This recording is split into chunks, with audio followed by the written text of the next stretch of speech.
How do you get a culture-packed weekend of theater, art, museums, literary treasures, good food without breaking the bank? Don't pay the exorbitant prices to come to New York City or go to Boston.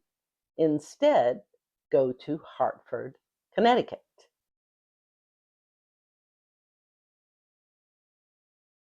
Why Hartford, Connecticut? Ed and I have traveled to a lot of places and been in a lot of airports. But maybe he was whispering in my ear, no airports this time. You all know what's going on at airports these days. A friend of mine wanted to go on a weekend getaway and has a car. So we started brainstorming about places to go within 2 hour drive of the tri-state area.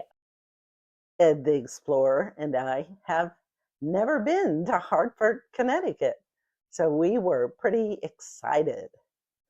We were going to go to the Wadsworth Museum, which is the oldest public art museum in the United States, and Mark Twain's house.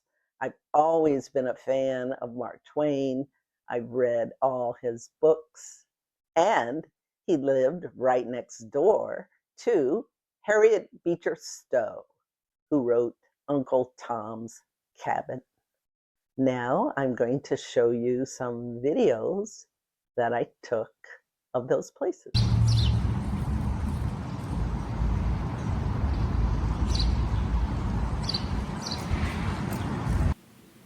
This is the outside of the Harriet Beecher Stowe house, and the garden and some benches where she might have sat. You are not allowed to take video inside the house, only photographs. And here I am walking around the garden. There was one purple flower poking its head up, and that is the Mark Twain house in the background.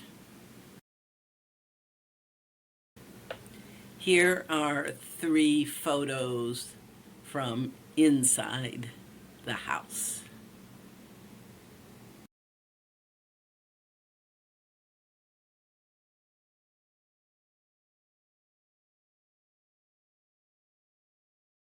I really enjoyed visiting the Harriet Beecher Stowe House and Center for Literary Activism. She lived in that house for the last 23 years of her life, and the book that she wrote, Uncle Tom's Cabin, changed the way people thought about slavery. And it was pretty unusual during the time that she lived for a woman to be so active in social advocacy. The cost was $20 per adult, $15 with the senior citizen rate for about a 1 hour tour. I highly recommend going to visit that site. After that, we wanted to have some lunch, so we went to the Parkville Market. It's a global food market with over 20 different restaurants and bars. And you can get pretty much any ethnic food you want there. I saw Peruvian, Mexican. We had Chinese dumplings, which were really good. There was an interesting decor of soccer jerseys hanging around and sports showing on TVs. Plenty of seating, and it was only 5 minutes from the Harriet Beecher Stowe house because we wanted to have a quick lunch so we could make it to the Wadsworth Museum next.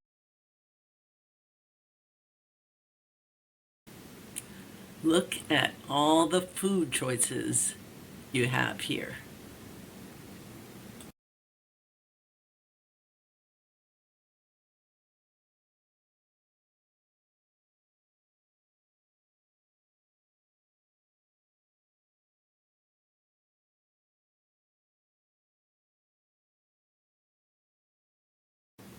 Here's a cool mural outside of the Parkville Market. Here's the outside of the Wadsworth Museum, and the red umbrella is Travelers Insurance Building. The atrium inside the Wadsworth Museum. Ed the Explorer sitting on a bench while I look at the art in this beautiful room. Right in the middle of downtown Hartford is Center Church from the 1800s. Finished with the Wadsworth Museum, heading back to the car. Going to drive to the hotel, which is in Windsor, Connecticut, about 15 minutes north of Hartford. Take a little rest, and then go out to dinner. On Saturday night, we stayed at the Hyatt House in Windsor, Connecticut. Very nice hotel. It did have breakfast in the mornings. And that night, dinner was at a restaurant about 5 minutes from the hotel called Tunik's Grill, Tunixis. It was Italian, and the cost for 2 drinks, a salad, a pizza, and lasagna came to $65. That's pretty good, I would say. And the food was delicious. Sunday, we went to the Mark Twain house, parked in the Harriet Beecher Stowe parking lot because it is easier to get to the visitor center for the Mark Twain house. The parking lot around the corner has stairs. Follow the little signs that say Mark Twain, go around the back, and you will end up in the visitor center on the 2nd floor. Just take the elevator or stairs down to the 1st floor, where you will meet your tour or buy your tickets if you don't have them. Then you will walk over to the Mark Twain house. No photos at all allowed inside. And I suggest allowing 2 hours for this visit because there is also a movie done by Ken Burns that gives you a lot of information. And there is a gallery that has a lot of things to see, as well as a great gift shop.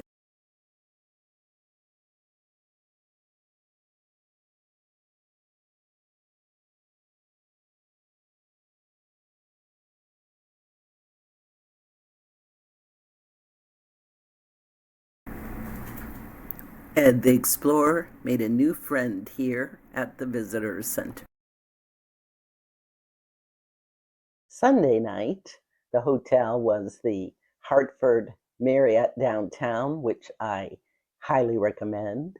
They have an indoor pool, they have a nice bar, and they also have a restaurant for breakfast. On Sunday, we went to the Theater Works for a show called The Counter.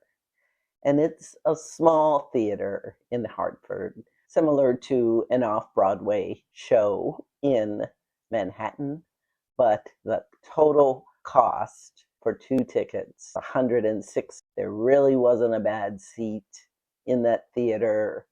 We were maybe 8 rows from the front. That show has ended, so I can't recommend it, but if there is a show there when you go to Hartford, check it out. Sunday night, we ate in West Hartford, which was about a 15-minute drive from the downtown Marriott. The restaurant was called The Laurel, Laurel. And for 2 drinks, 2 appetizers, 2 entrees, and dessert, the cost was $145, and they even gave us a complimentary dessert. One of the best meals I've had in a long time. Really enjoyed the restaurant, the atmosphere, and the service. Monday, the Marriott gave us a late checkout, 4 p.m. We had time to go to the Capitol building in Hartford. Hartford is the capital of Connecticut, if you didn't know. And there was a 1 hour free tour of the Capitol building, which I really enjoyed. Also walked through Bushnell Park. Sadly, it was cold and rainy. Didn't stay long, but I did see some of the beautiful sculptures and architectural features of the park. If it's warm and sunny when you go, check out that park. Here is the outside of the Capitol building. Here's a statue of Nathan Hale inside the Capitol building, one of Connecticut's most historic figures. Just passed a new bill in the Senate chambers. More travel, less stress. The Soldiers and Sailors Memorial Arch in Bushnell Park, dedicated in 1886, is likely the first permanent memorial arch in the U.S. So viewers, that wraps up my 2-night stay in Hartford, Connecticut. As you can see, it is much cheaper, especially for the meals and for theater, than going to New York or Boston. So it's a good option for retirees who want to travel. Maybe you have a friend who isn't retired yet and you need to travel on the actual weekend instead of during the week. This was a great option to be able to do that. And you can have a weekend filled with culture and good food without breaking the bank. And Ed the Explorer says, hey, you don't always have to go to an airport. There could be somewhere to discover right within a 2-hour drive of your own neighborhood. Have any of you ever been to Hartford? Or is there a destination near your home that you think we should check out? Leave me a comment. Thanks for watching.